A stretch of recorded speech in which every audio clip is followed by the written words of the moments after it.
আসসালামু আলাইকুম। যে যেখান থেকে আমার ভিডিও দেখছেন সবার জন্য রইল অসংখ্য ভালোবাসা। আর আশা করছি সবাই ভালো আছেন। আমিও আল্লাহর অশেষ রহমতে ভালো আছি। আমি আজ চলে আসলাম বাজার থেকে মুরগির মাংস কিনে নিয়ে আসলাম আর নিয়ে আসলাম কিছুটা সবজি। মেন সবজিটা হলো আমার বাঁধাকপি আর হলো পেঁয়াজ কলি আর গাজর, লেবু, কাঁচামরিচ। আমি বানাবো আজকে চিকেন সবজি রোল। চেষ্টা করব সম্পূর্ণ স্টেপ বাই স্টেপ রোল দেখিয়ে দিতে আমি কিভাবে সবজি রোল তৈরি করি। ঠিক আছে, তাহলে দেখতে থাকুন। দেখতে দেখতে যাদের কাছে ভালো লাগবে তারা একটি লাইক দিয়ে শুরু করবেন। সম্ভব হলে শেয়ার করে দিন আর সাবস্ক্রাইব করে আমার পাশে থাকুন।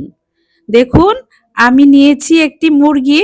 ওখান থেকে আমি বেস্টের এক অংশ নিব। ওতে করে আমার ৭-৮টা চিকেন রোল হয়ে যাবে।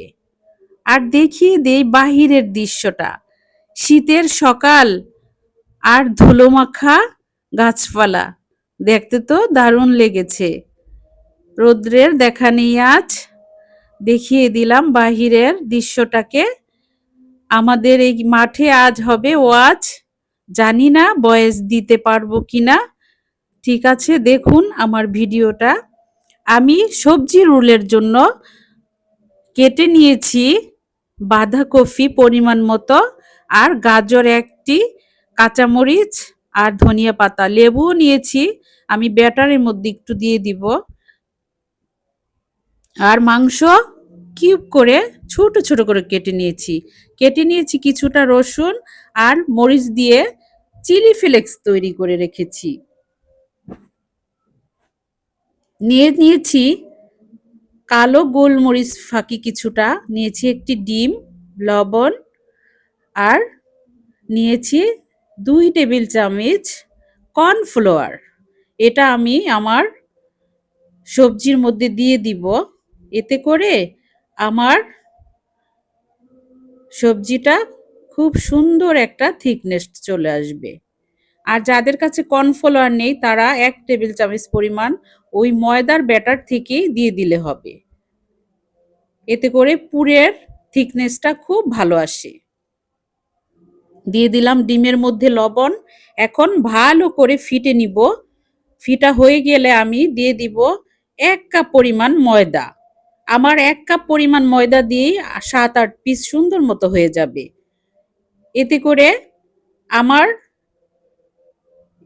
এখন পরিমাণ মতো নিয়ে নিচ্ছি। ঠিক আছে, তাহলে দেখুন আমি নরমাল ঠান্ডা পানি দিয়ে দিলাম। এখন আবার আলতো হাতে বিট করব। একেবারে পানিটা পুরোপুরি একসঙ্গে দিয়ে দিব না, ৩ বারে দিব। দেখব যে আমার ব্যাটারের কি অবস্থা হয়। আমার ব্যাটারটা লাগবে পাটিসাপটা পিঠা আমরা যেমন থিকনেস দিয়ে করি ব্যাটার, ওরকম পাতলা হলেই হবে। একদম পাতলাও না, আবার একদম আ গাঢ় একটা ব্যাটারও না। এটা অনেকেই জানেন আর যারা নতুন আপু তারা তো জানেন না। এটা একটু ব্যাটারটা পাতলা হলেই সুন্দর হয়। দেখুন আমি আস্তে আস্তে করে ফিটে নিচ্ছি। এরপরে ফিটা হয়ে গেলে, পানি দেওয়া শেষ হয়ে গেলে আমি করব জালি দিয়ে আমার যে গুঁড়ি চালনি আছে সেটা দিয়ে আমি একটু চেলে নিব। চেলে নিলে আমার ভিতরে যে লাম্পস থাকা গুঁড়ি গুঁড়ি ময়দাটা ওটা আর থাকবে না। আর ডিমেরও সাদা অংশে কিছুটা কিন্তু মিক্স হয় না, সেটাও রয়ে যাবে। ব্যাটারটা খুবই সুন্দর একটা থিকনেস চলে আসবে। দেখুন আমি কিভাবে ফিটে নিচ্ছি। একদম ভালো করে ফিটে নিলাম। দেখুন আমার কিন্তু ফিটা হয়ে গিয়েছে। আমি এখন এই যে চেলে নিব জালনির মধ্যে, এইভাবে পুরোটা ঢেলে দিব আমার ব্যাটার। এটা চালা দিতে কোনো সময় লাগে না, দ্রুতই পড়ে যায়। চেলে নিতে আপুরা তোমরা ভুল করবে না। অনেক রেসিপিতেই দেখা যায় এটাকে স্কিপ করে দেয়, চালার কথাটা বলে না। তোমরা চেলে নিও, দেখবে খুবই সুন্দর একটা পাটিসাপটার শেপ চলে আসবে। অনেক আপুরাই এই কাজটাকে কঠিন মনে করো, না শুরু করে দাও, খুবই সুন্দর হয় আর সুস্বাদু হয়। হাতে যদি করতে পারি তাহলে আমরা বাহিরে রেস্টুরেন্ট থেকে কেন খাবো? আর শীতের সবজি এভেলেবেলই পাওয়া যাচ্ছে, যেটা চাও সেটাই হাতের নাগালে। দেখেছো আমার থিকনেসটা কেমন হয়েছে ব্যাটারের? একদম পাতলাও না আর একদম ঘনও না। আমার ব্যাটার রেডি। আমি এখন লেবুর রসটাকে দিয়ে দিব। যারা ডিমের গন্ধটা নিতে পারো না তাদের জন্য লেবুর রস দিলে ভালো হয়। আর যদি না দাও তাহলে স্কিপ করতে পারো। আমি দিয়ে দিলাম। তাতে করে হবে আমার ব্যাটারে কোনো ডিমের গন্ধ থাকবে না। আমার রোলটা খেতে খুবই সুস্বাদু হবে। এখন আমি তৈরি করে নিব ভিতরের পুর। পুরের জন্য আমি রসুন কিউব করে রেখেছিলাম, সেটাকে তেলে হালকা ভেজে নিব। আর তেল কিন্তু পুরের জন্য পরিমাণে কম দিতে হবে, কারণ তেল বেশি দিলে আমি যখন রোল তৈরি করব তেল চিটচিটে হবে, ভালো লাগবে না। পরিমাণে কম দিতে হবে তেল। আমি এখানে ৩-৪ টেবিল চামচ দিয়েছি। এখন দিয়ে দিলাম মাংস কিউব করে রেখেছিলাম। মাংসটাকে তুমি যত কিউব করতে পারো ওটাই এটার জন্য ভালো হবে। আমি কিউব করে নিয়েছি, আমারটা একটু বড় হয়েছে, তোমরা আরো কুচি কুচি করে নিবে। দিয়ে দিলাম গোলমরিচ। গোলমরিচ দিয়েছি ১ টেবিল চামচ পরিমাণ। এখন দিয়ে দিলাম চিনি ফ্লেক্স। চিলি ফ্লেক্স যখন তুমি করবে একটু আস্ত আস্ত রেখে করো, তাতে করে কি দাঁতে যখন ঝালটা একটু হালকা হালকা লাগবে, রোল খেতে খুবই টেস্টি হবে।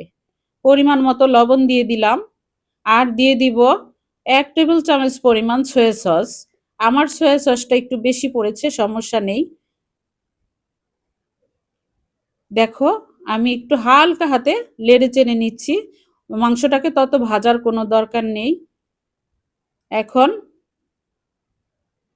২-৩ বার একটু লাড়া দিলেই হয়ে যায়। আমি যে চিলি ফ্লেক্স দিয়েছি এতে করে কিন্তু আমার কালার চলে আসছে। হলুদ মরিচের প্রয়োজন নেই, তোমরাও দিও না আপুরা। দেখো আমি এখন দিয়ে দিচ্ছি। ওই তো আমার কিন্তু ২ টেবিল চামচের মতো পড়ে গিয়েছে। ১ টেবিল চামচ হলেই যথেষ্ট হতো। সয়া সসে কিন্তু এটা তো লাইট সয়া সস, কালার চলে আসে বেশি। এজন্য ১ টেবিল চামচ দিলেই কিন্তু যথেষ্ট। এখন আমি গাজর কুচোগুলো দিয়ে দিব। ধনিয়া পাতা দিব লাস্টে। ধনিয়া পাতাটাকে আমি সাইড করে রেখে দিচ্ছি। দিয়ে দেব পেঁয়াজ কলি। পেঁয়াজ কলি নিয়েছি এখানে ৩ টা পেঁয়াজ কলি আমি কেটে নিয়েছি। আর ২ টা গাজরে কিন্তু আমার আধা কেজি হয়ে গিয়েছিল। ওখান থেকে আমি ১ টা গাজর দিয়ে দিয়েছি। কারণ আমি ভিতরে পুরটা একটু বেশি পরিমাণে দিয়ে বানাবো রোলটা।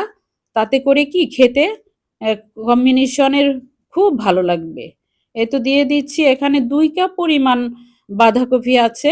আমি একটা কপির ৪ ভাগের ১ ভাগ দিয়েছি। বাঁধাকপি কম দিলেই হয়। আর পেঁয়াজ কলি দিয়েছি, এতে করে আমার পেঁয়াজ ভিন্ন করে দেওয়ার কোনো প্রয়োজন নেই। এখানে পেঁয়াজের কাজ হয়ে গেছে। আর যদি চাও তোমরা পেঁয়াজ ব্যবহার করার জন্য তাহলে করতে পারো, সমস্যা নেই। পেঁয়াজ দিলে আরো বেশি ভালো হয়। আর যারা শুধু পাতাকপি দিয়ে করো না তারা পেঁয়াজ আর গাজর আর একটু আলু কুচি করে দিলেই কিন্তু ওটাও একটা সবজি রোল হয়ে যাবে। আমি এখানে আবার ১ পিস ডিমও দিয়ে দিব। এতে করে আমার পুরটা খুব সুন্দর একটা থিকনেস আসবে, দেখতে ভালো লাগবে, খেতেও ভালো লাগবে। আর যেটা দেখতে ভালো লাগে সেটা কিন্তু খেতেও ভালো লাগে। আমার সবজি কিন্তু অর্ধেকটা পরিমাণ হয়ে গিয়েছে। এখন আমি ডিম দিয়ে দিব। ডিম দিয়ে একটু আলতো হাতে নাড়বো। দেখো তোমরা ডিম দেওয়ার পরে কিন্তু সুন্দর একটা থিকনেসটা চলে আসছে। আমি বেশি লাড়াচাড়া এখানে করব না। এরপরে আমি দিয়ে দিব ময়দা আর ময়দা আমি দেইনি, আমি দিয়েছি কর্নফ্লাওয়ার। যাদের কাছে কর্নফ্লাওয়ার নেই তারা আমি যে ব্যাটার করেছি তোমরা ওই ব্যাটার থেকে ২ টেবিল চামচ দিয়ে দিতে পারো। আমি এখানে কর্নফ্লাওয়ার নিয়ে নিয়েছি 2 টেবিল চামচ। এটা দেওয়ার পরে আমি সুন্দর করে নাড়াচাড়া করে দিচ্ছি। এখন দিয়ে দিলাম ধনিয়া পাতা। কারণ আমার কিন্তু এটা চুলা বন্ধ করার সময় হয়ে গিয়েছে। আমার পুরটা রেডি। আমি এই পুরটাকে আলাদা একটা পেয়ালার মধ্যে রেখে দিব। তাতে করে তাড়াতাড়ি ঠান্ডা হয়ে যাবে। আমার ওইদিকে তো ব্যাটার রেডি। আর আমি ফ্রাই প্যান বসিয়ে পাটিসাপটার শেপ করে পাটিসাপটার মতো একটা রুটি বেলে নিব। আমি দেখিয়ে দিচ্ছি কেমন হয়েছে আমার ভিতরের পুরটা। আস্তে, আস্তে করে এটা ঠান্ডা হতে থাকবে। আমার ওইদিকে রুটিটা বানানো হয়ে যাবে। আমি রুটিই বলি এটাকে। তোমরা কে কি বলো আমাকে জানাবে। আর কারা, কারা এই শীতে সবজি রোল বা চিকেন রোল তৈরি করেছ আমাকে কমেন্টে জানিও। খেতে কিন্তু খুবই সুস্বাদু। বানাতে একটু কষ্ট হলেও বাচ্চারা কিন্তু ভীষণ পছন্দ করে বিকেলের নাস্তায় অথবা রাতের নাস্তায়। আর সামনে রমজান মাস চলে আসছে, বাচ্চাদের জন্য ঘরে সব পরিবারের জন্য বানিয়ে নিতে পারো। এতে করে ডিপ ফ্রিজে সংরক্ষণ করা যায়। ঠিক আছে, দেখুন আমার ফ্রাই প্যানটা গরম হয়ে গিয়েছে। আমি এখনই ব্যাটার দিয়ে দিব। আমার ব্যাটারটা খুবই সুন্দর একটা থিকনেস চলে আসছে আমার ব্যাটারে। আমার রুটিটা একদম ফাটবে না, কোথাও কোনো ছিদ্র ছিদ্র ভাব হবে না। আর যদি ছিদ্র ছিদ্র ভাব হয় তাহলে ওখানে একটু ব্যাটার দিয়ে দিলেই হয়। দেখো এপিট ওপিট করে আমি রুটি যেভাবে ভাজে ঠিক ওইভাবেই ভাজবো। তবে জালটা কিন্তু চুলোর জালটা কিন্তু পরিমাণে কমিয়ে দিতে হবে। আর যদি চুলোর জাল বাড়িয়ে দেওয়া হয় তাহলে কিন্তু কালার চলে আসে। ওই রোলটা দেখতে ভালো লাগে না, খেতেও তত ভালো লাগবে না। দেখতে যেটা ভালো সেটা খেতেও ভালো। আমারটা কিন্তু খুবই পারফেক্ট হয়েছে। দেখো তোমরা আমি 2 পিঠই সুন্দর করে ভেজে নিয়েছি। আমি এভাবে করে আমার যতটা হবে রুটি আমি সব কটা একসঙ্গে বানিয়ে নিব। একসঙ্গে বানিয়ে নেওয়া হলে আমি পুর ভিতরে দিয়ে দিব। আমি তোমাদেরকে 2টি করে দেখিয়ে দিলাম আমি কিভাবে করি। তোমরা সেম এইভাবে করার চেষ্টা করবা। আর ব্যাটার যখন তৈরি করবে তখন কিন্তু প্রায় 10-15 মিনিট আগে করে আলাদা জায়গায় ঢেকে রাখবে। এরপরে তোমরা পুর তৈরি করবে। এটা যদি রেস্টে রাখা হয় তাহলে কিন্তু এই রুটিটা খুব সুন্দর হয়। ছিদ্র ছিদ্রও হবে না আর সফট হবে। দেখো আমি এই 2টি করে দেখিয়ে দিলাম। তোমরা এইভাবে করে নিবে। ঠিক আছে, তাহলে আমার কিন্তু হয়ে গিয়েছে সব কটা রুটি। আমি এখন পুর ভরিয়ে নিব। আর আমার পুর ভরা হয়ে গেলে আমি এখনই আবার ভেজে নিব। ভেজে নেওয়ার জন্য আমি আলাদা একটা ব্যাটারও তৈরি করে রেখেছি, ওটাও তোমাদেরকে দেখিয়ে দিব। আমি ব্রেড গাম আমার কাছে আছে, ওটাতে মুড়িয়ে তেলে ভেজে নিব। আমি নিজে খাবো তৈরি করে। আমি দেখব যে আমি কি মজাদার রোল তৈরি করেছি। তাই এখনই আবার ভেজে তোমাদেরকেও দেখাবো আর আমি খেয়ে নিব। দেখো এখন আমি একটু চিলগালা করে দিব। এই ব্যাটারটা আমি রেখে দিয়েছিলাম আলাদা করে আধা কাপের মতো। এখন চতুর্পাশে দিয়ে, এটা না দিলেও হয় কারণ আমি তো ব্যাটারে চুপ দিয়ে ব্রেড গামে মুড়িয়ে নিব। এই জন্য আমি তারপরও দিয়ে দিলাম তোমাদের দেখানোর জন্য। যাদের ভাঁজটা শেপটা সুন্দর হয় না তারা দিলেই ভালো হয়। এই তো আমার কিন্তু সব কটা হয়ে গিয়েছে। এখন হলো ভাজার পালা। আমি ভেজে নিব, তোমাদেরকে দেখাবো। ব্রেড গাম কিন্তু আমি সারা বছরই সংরক্ষণ করে রাখি। এটা কোনো নষ্ট হয় না। আমি 1 প্যাকেট আনলে, আধা কেজি আনলে সারা বছরই এটা চলে যায়। আমি এখন ওই যে ব্যাটার রেখেছি না ওটাতে চুপ দিয়ে ব্রেড গামে মুড়িয়ে তেলে ছেড়ে দিব। দেখো এটা হাতেও করা যায়, আমি চামচ দিয়ে করেছি। হাতে করে নিলেই দ্রুত হয়ে যায়। এখন ভালো করে ব্রেড গাম দিয়ে দিব। ব্রেড গাম অত জাতা দিয়ে দেওয়ার কোনো দরকার নেই, আলতো হাতে দিলেই হবে। এটা কিন্তু খুব মুচমুচে একটা ব্রেড গাম। তোমরা সাদাটাই ব্যবহার করবে। এটার কিন্তু ইসের একটা কালার আছে, হলুদ কালার একটা আছে, বাসন্তী কালার যেটাকে বলে। ওটা তত একটা ভালো লাগে না, তেলে দিলে ওটা পুড়ে যায়। আর এই হোয়াইট কালার সাদাটাই দিবে। তোমার দোকান থেকে যখন কিনবে সাদাটাই কিনবে। দেখতে পারবে আমার রোল কত সুন্দর একটা কালার চলে আসবে। আমি এখানে 4টি একসঙ্গে দিয়ে দিব, তোমরা একসঙ্গে দিও না। আমি তাড়াতাড়ি দেখানোর জন্য 4টি একসঙ্গে দিয়েছি। এখানে 2টি করে ভাজলেই সুন্দর হয়, নাড়াচাড়া করতে ভালো হয়।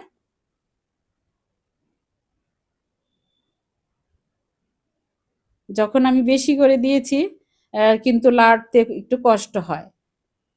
দেখো আমি 4টি দিয়েছি, উল্টা পাল্টাই নিতে অনেক কষ্ট হয়। তোমরা 2টি করেই দিবে। আমার নতুন আপুদের কাছে যদি আমার ভিডিওর একটা অংশ ভালো লাগে, তোমরা লাইক, কমেন্ট এবং সাবস্ক্রাইব করবা।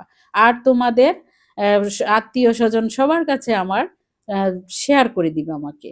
এতে করে আমার ভিডিওটা অনেক ভিউয়ার্স আপুদের কাছে চলে যাবে। প্লিজ এই কাজটা করে নিও তোমরা। আর লাইক দিতে কিন্তু ভুলো না। দেখো আমার রোল রেডি। আমার রোলটা উপর থেকে অনেক ক্রিস্পি আর ভিতরে জুসি হয়েছে। আমি কেটেও দেখিয়ে দিব তোমাদেরকে। তোমরা যদি এভাবে খাও করে তারপরে আমাকে কমেন্টে জানিয়ে দিও কে কে করে খেয়েছো আমার রেসিপি দেখে। ঠিক আছে, তাহলে আজকের মতো ভিডিওটা শেষ করলাম। ফিরবো অন্য একটি রেসিপি নিয়ে। আল্লাহ হাফেজ।